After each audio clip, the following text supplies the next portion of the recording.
ઓમ તત્સત શ્રી પરમાત્મને નમો નમઃ। પુસ્તકનું નામ છે શ્રીમદ ભાગવત એકાદશ સ્કંધ અનુવાદ સંત રાધેશ્યામજી કૃત। અધ્યાય 11મો બદ્ધ મુક્ત સાધુ ભક્ત તથા ભક્તિના લક્ષણો। શ્લોક પહેલો। શ્રી ભગવાન બોલ્યા, જીવાત્મા બદ્ધ છે કે મુક્ત છે તે બેમાંથી એકે વાત વસ્તુતાએ ખરી નથી, પણ મારે આધીન પ્રકૃતિના ગુણની ઉપાધિથી બંધાયેલો ભાસે છે। ગુણની ઉપાધિ તે ખોટી માયા છે। આત્માને બદ્ધ કે મુક્ત એટલે મારે બદ્ધ કે મુક્ત કાંઈ થવાપણું નથી। શ્લોક બીજો। શોક મોહ સુખ દુઃખ જન્મ મરણ આ બધું માયાથી ભાસે છે। જેમ સ્વપ્નમાં મનની માયાથી અનેક ભ્રમો ઉત્પન્ન થાય છે, તેમ આ સંસાર માયાથી સાવ ખોટો ભ્રમરૂપ ઉત્પન્ન થાય છે, પણ ખરો નથી। શ્લોક ત્રીજો। મારી માયાથી મૂળથી બે શક્તિ ઉત્પન્ન થઈ એમ જાણો, એક બ્રહ્મ વિદ્યા જે મોક્ષ દે અને બીજી અવિદ્યા એટલે અજ્ઞાન જે જીવને બંધનમાં નાખે છે। શ્લોક ચોથો। હે બુદ્ધિમાન ઉદ્ધવ, મારા એક જ અંશરૂપ જે જીવ તે શરૂથી અવિદ્યાને એટલે અજ્ઞાનને લીધે બદ્ધ હોય છે। મતલબ જે ઉત્પન્ન થતાં જ જીવ ભગવાનની વિસ્મરણકારક શક્તિથી પોતાના સાચા સ્વરૂપને ભૂલી જાય છે, તે શરૂનું અજ્ઞાન એટલે અવિદ્યા, પણ બ્રહ્મ વિદ્યાથી તે મુક્ત થઈ જાય છે। શ્લોક પાંચમો। હવે તમને એક જ દેહમાં રહ્યા છતાં જે એકબીજાથી વિરુદ્ધ ધર્મવાળા બદ્ધ જીવ અને મુક્ત ઈશ્વર તેના લક્ષણો જુદા પાડીને બતાવું છું। શ્લોક છઠ્ઠો। જેમ સમાન રૂપવાળા બે મિત્ર પક્ષીઓ સ્વેચ્છાથી એક વૃક્ષ ઉપર માળો બાંધી વસી રહે, તેમજ શરીર રૂપી વૃક્ષના હૃદયરૂપી માળામાં જીવ ને ઈશ્વર એ બંને સહજ જ મિત્ર રૂપે વસી રહ્યા છે।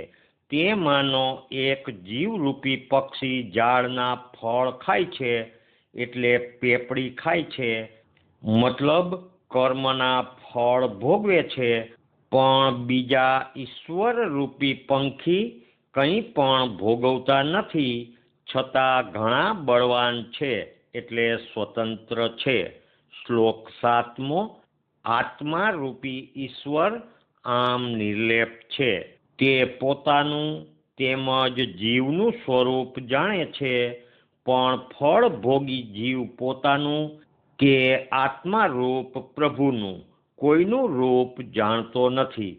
અજ્ઞાની જીવ પહેલેથી જ કર્મમાં બંધાયેલો હોય છે, પણ જ્ઞાન સ્વરૂપ આત્મા રૂપ પ્રભુ સદાય મુક્ત છે।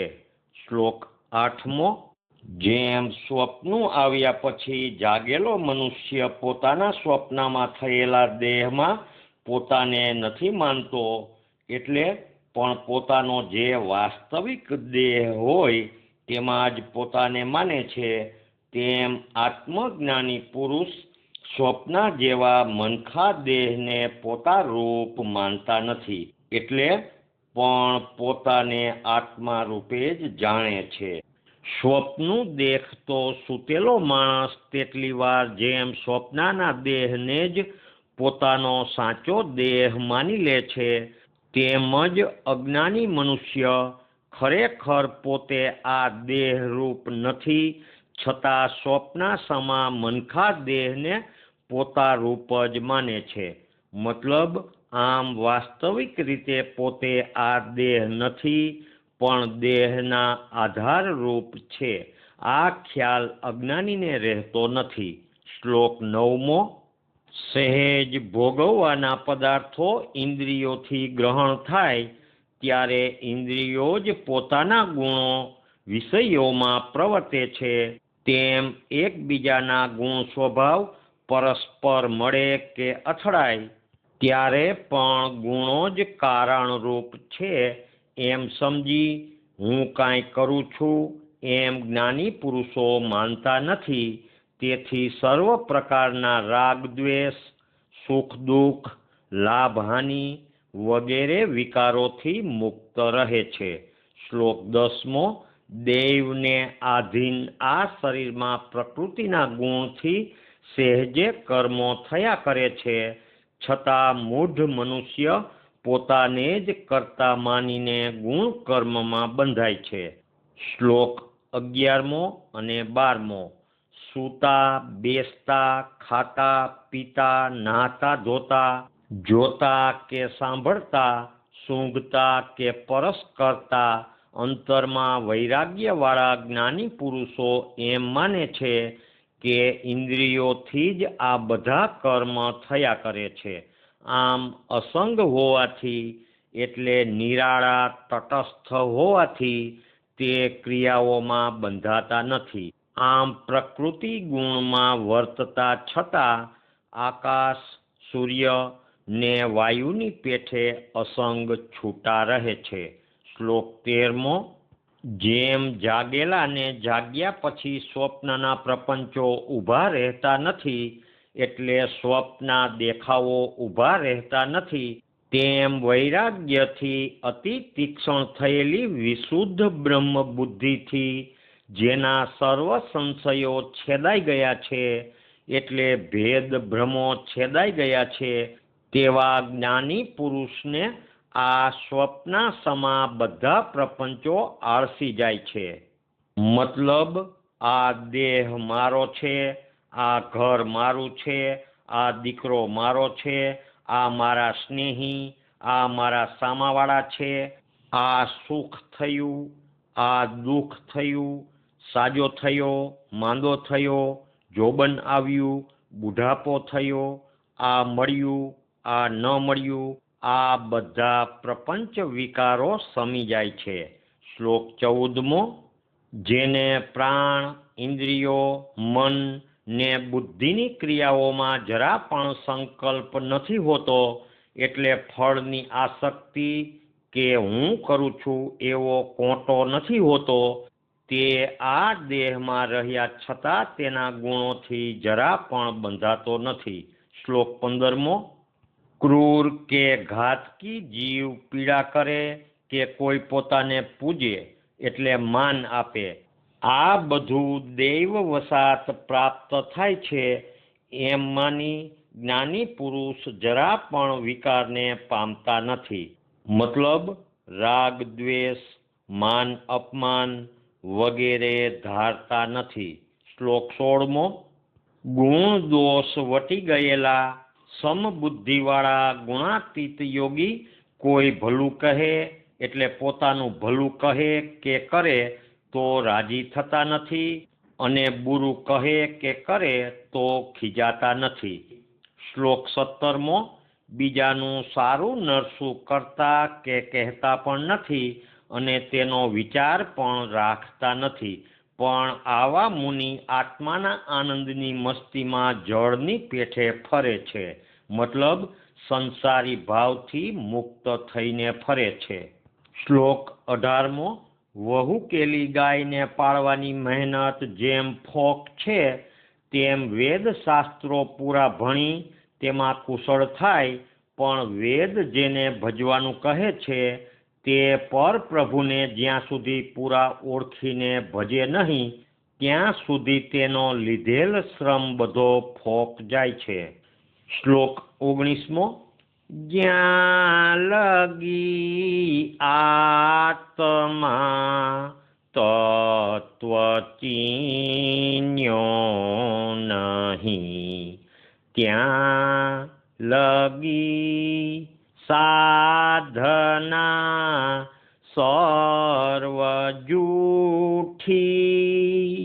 નરસિંહ મહેતાજી વનઠેલ સ્ત્રી, દુરાચારી કપૂત, સદા માંદો રહેતો પરાધીન દેહ, દૂજે નહીં તેવી ગાય, દેવાટાણે યોગ્ય પાત્રને ન અપાતી ધનાદી વસ્તુ, તેમજ જે વાણી પ્રભુના ગુણગાનમાં ન વાપરી તે બધાને માણસો નકામા પાડે કે સાચવે તો તે બધું ઘણું દુઃખકારક જ થાય છે. મતલબ તેનાથી દુઃખ સિવાય બીજું કંઈ મળતું જ નથી. શ્લોક 20. મારા ઈષ્ટ લીલા એટલે ભગવાનના ઈષ્ટ લીલા અવતારના પવિત્ર કર્મો તેમજ તે આ વિશ્વ કેવી રીતે સર્જે છે, તેનું કેમ પોષણ કરે છે અને પાછું સમાવી દે છે, તેના મહિમાનું જે વાણી ગાન કરતી નથી એટલે વર્ણવતી નથી, તેવી વાંજણી વાણી જ્ઞાની પુરુષોને શોભા આપતી નથી. શ્લોક 21. હું જે સર્વનો આત્મા છું તેને જાણવાની તમન્નાવાળા થઈને એક જ આત્મા રૂપ બ્રહ્મમાં જે ખોટા ભેદ ભ્રમો થયા છે તે તજી શાંત ચિત્ત કરી એટલે વાસના વગરનું ચિત્ત કરી સર્વવ્યાપક એવા મારામાં લીન કરે. શ્લોક 22. તમે જો તમારા ચિત્તને એક જ સર્વવ્યાપક બ્રહ્મમાં સ્થિર ન કરી શકો તો ફળ ઈચ્છા વિનાના નિષ્કામ કર્મો આચરો અને તે બધા કર્મો ને તેના ફળ મને અર્પણ કરી દ્યો. મતલબ અર્પણ એટલે કરવાનો અહંકાર નહીં અને અમુક પરિણામનો પહેલા કે પછીથી મોહ કે આગ્રહ નહીં, અર્થાત બંનેની માલિકી ભગવાનની. શ્લોક 23. સર્વ લોકને પાવન કરે એવી મારી કલ્યાણકારી કથા શ્રદ્ધાથી સાંભળતો રહે અને મારા દિવ્ય જન્મ કર્મોનું સ્મરણ કર્યા કરે, વળી ટાણે લીલા ચરિત્રોનું અભિનય સાથે ગાન કરે. શ્લોક 24. ધર્મ કર્મના અનુષ્ઠાન કરે તેમજ ધન, પદવી, વૈભવ વગેરે માટે પ્રયાસો કરે, પણ તે મારી પ્રીતિ અર્થે અને મારે આશરે રહીને કરે. આમ કરવાથી મારા સનાતન રૂપની એટલે બ્રહ્મની નિશ્ચળ ભક્તિ પામે. મતલબ મારી પ્રીતિ અર્થે એટલે હું જેમ પ્રસન્ન થાઉં તેમ નીતિ ધર્મ પ્રમાણે વર્તીને કાંઈ પણ મેળવવું તે અનિતિ કર્યા વિના ભગવદ ઈચ્છા વશ રહીને. શ્લોક 25. સત્સંગથી એટલે સંત પુરુષની સેવા રૂપી સંગથી ભક્તિ પ્રાપ્ત થતા જે એક મને જ અનન્ય ભાવે ભજતા રહે તે સંતે બોધેલું જે મારું ધામ તેને વગર મહેનતે પામે છે. શ્લોક 26. ઉદ્ધવજી બોલ્યા, હે ભગવાન, આપના ભક્ત સાધુઓ કેવા હોય તેમ આવા સાધુઓ આદર કરે એવી આપની ખરી ભક્તિ કેવી હોય. શ્લોક 27. હે પ્રભુ, સર્વ જીવોના આત્મા રૂપ સ્વામી, સર્વ દિવ્ય ભુવનોના સ્વામી, જગતના ઈશ્વર, આપમાં પ્રેમવાળો હું આપને ચરણે નમી રહ્યો છું, તેને તે કહેવા કૃપા કરો. શ્લોક 28. હે પરમ બ્રહ્મ, હે ચિદાકાશ રૂપ, પ્રકૃતિથી પર પુરુષોત્તમ, આપ પોતાની સ્વેચ્છાથી લીલા સ્વરૂપ ધારણ કરીને પ્રગટ થયા છો તો મને કહેવા કૃપા કરો. શ્લોક 29. શ્રી ભગવાન બોલ્યા, સર્વ પર કૃપાવાળા, કોઈનો દ્રોહ નહીં કરનાર એટલે સ્વધર્મ પરાયણ, કોઈ તરફ બેવફા નહીં, ઉપકાર પર અપકાર ન કરે તેવા, ક્ષમાશીલ, સહનશીલ, નિષ્પાપ, સતવાદી, પરગજુ ને સર્વ તરફ સમદ્રષ્ટિવાળા. શ્લોક 30. ભોગથી ચિત્ત ન ચડે એવા વૈરાગ્યવાન, સંયમી, કોમળ, શુદ્ધ આચાર વિચારવાળા, અણજોતો સંગ્રહ ન રાખનાર, નિષ્કામી, મિતાહારી એટલે પ્રાણ ધારણ પૂરતું અન્ન લે, શાંત તેવા મુનિ મારે શરણે અડગ રહે. શ્લોક 31મો. પોતાના માર્ગમાં ચુસ્ત એટલે જાગૃત, ગાફેલ નહીં. ઝરણા રાખે એવા એટલે ઉતાવળા, સાહસિક નહીં.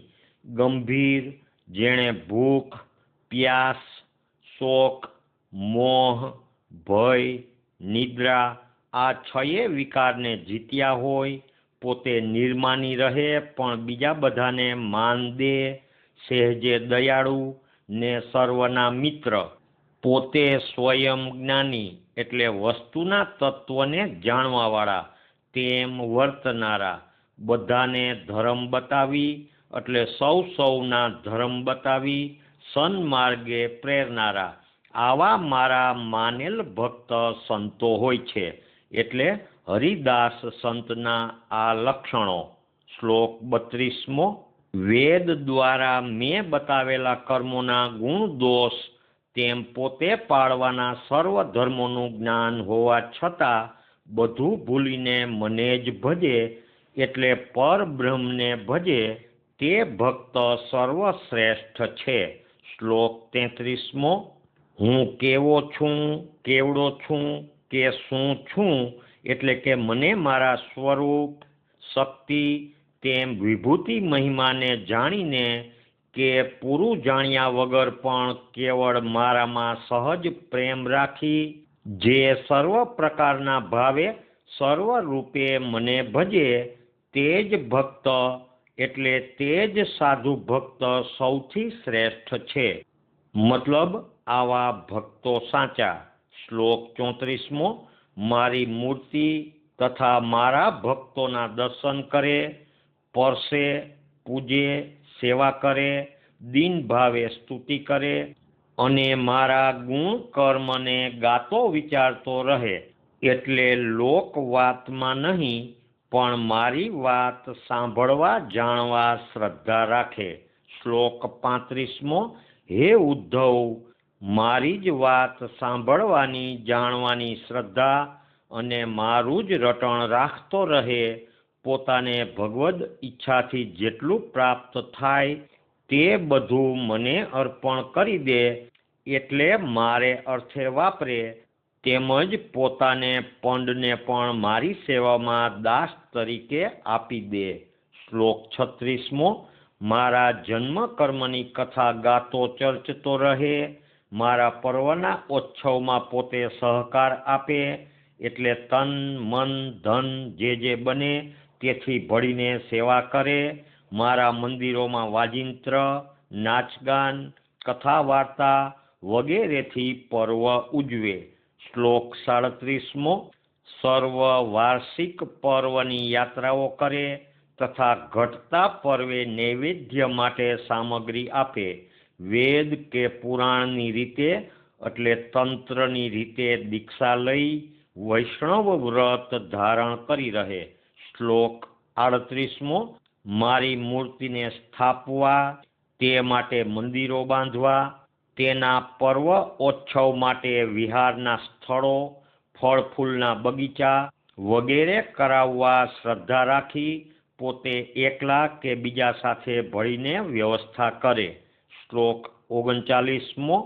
મંદિરોને વાળવા, લીપવા, પાણી છાંટવા, મંડળો પૂરવા વગેરે મંદિરની બધી સેવા કોઈ પ્રકારનો ડોળ કર્યા વગર દાસ ભાવથી દીન ભાવે કરવી. શ્લોક 40મો. દંભ, માન કે મદ તજીને સેવા કરે તે કોઈને ગાય બતાવે નહીં. વળી મંદિરની સેવામાં અર્પેલ દીવા વગેરે વસ્તુઓ પોતે કાંઈ વાપરવી નહીં. શ્લોક 41મો. લોકોમાં ઈષ્ટ મનાતી તથા પોતાને ઘણી ગમતી વસ્તુઓ મને નિવેદી દે એટલે અર્પણ કરે તો હજારો ગણી ફળે એટલે બહુ ફળે. શ્લોક 42મો. સૂર્ય, અગ્નિ, ગાય, બ્રાહ્મણ, વૈષ્ણવ વાયુ, જળ, પૃથ્વી, આકાશ, પોતાનો આત્મા ને સર્વે ભૂત પ્રાણી મને પૂજવાના સ્થળ છે. એટલે મૂર્તિ ઉપરાંત આ 11 મને પૂજવાના સ્થળ છે. શ્લોક 43મો. સૂર્યમાં મને અર્ઘ્ય ઉપસ્થાન આદિના વેદ મંત્રોથી, અગ્નિમાં હોમ કરી, યાત્રી બ્રાહ્મણોનો અતિથિ સત્કાર કરી, અને હે ઉદ્ધવ, ગાયોને ઘાસ નીરવા રૂપ મારી પૂજા કરવી. શ્લોક 44મો. ભગવદી પ્રતિ સગા સ્નેહી જેવો ભાવ રાખી, અંતર આકાશમાં મારું ધ્યાન કરી, આ વાયુને વિશ્વના જીવનરૂપ ગણી તેની ધારણા કરી એટલે પ્રાણાયામ કરી, જળમાં મારી પૂજા કરવી એટલે ચંદન, પુષ્પ વગેરે વાળા જળથી તર્પણ કરવા રૂપ મારી પૂજા કરવી. શ્લોક 45મો. પૃથ્વીમાં મંત્ર દ્વારા દેવતાઓનું સ્થાપન કરી, આત્માની પોતાને અનુકૂળ પડતી ધર્માનુસાર ભોગ સામગ્રીથી સર્વભૂત પ્રાણીમાં રહેલા આત્મા તરફ સમદ્રષ્ટિ રાખી મારી પૂજા કરવી એટલે બ્રહ્મભાવથી મારી પૂજા કરવી, મતલબ મને પ્રસન્ન કરવો. શ્લોક 46મો. આ બધે ઠેકાણે વિધિપૂર્વક શંખ, ચક્ર, ગદા, પદ્મ ધારણ કરેલા શાંત 4 ભુજાવાળા મારા સ્વરૂપનું એક ચિત્તે ધ્યાન કરી મારું પૂજન કરવું. શ્લોક 47મો. વળી યજ્ઞ કર્મો કરી, કૂવા, વાવ વગેરે બંધાવી વિધિથી મારી પૂજા કરે તો મારી ખરી ભક્તિ જીવ પામે, એટલે મારામાં ખરો પ્રેમ જીવ પામે ને સત જ્ઞાન એટલે મારા સ્વરૂપનું ખરું ભાન સંતની સેવાથી પામે. શ્લોક 48મો. આ સંત પુરુષની એટલે મારા અનન્ય દાસની સેવાથી ભક્તિ યોગને પામે. આ વિના તેના જેવો સંસાર સાગર તરવાનો બીજો ઉપાય નથી. કારણ કે હે ઉદ્ધવ, હું જ બધા સંતોનો આધાર ને આશ્રય છું. શ્લોક 49મો. તમને સાંભળવાની શ્રદ્ધા છે, વળી મારા પરમ સખા, સ્નેહી, બંધુ તેમજ દાસ છો. તેથી હવે તમને ઘણું ઊંચું ગૂઢ રહસ્યવાળું જ્ઞાન કહું છું. શ્રી નારાયણ ભગવાન કી જય. શ્રી કૃષ્ણચંદ્ર દેવ કી જય.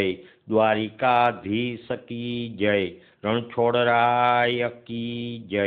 નરસિંહરામ મહારાજ કી જય. સદગુરુદેવ કી જય. રાધે શ્યામ, રાધે શ્યામ.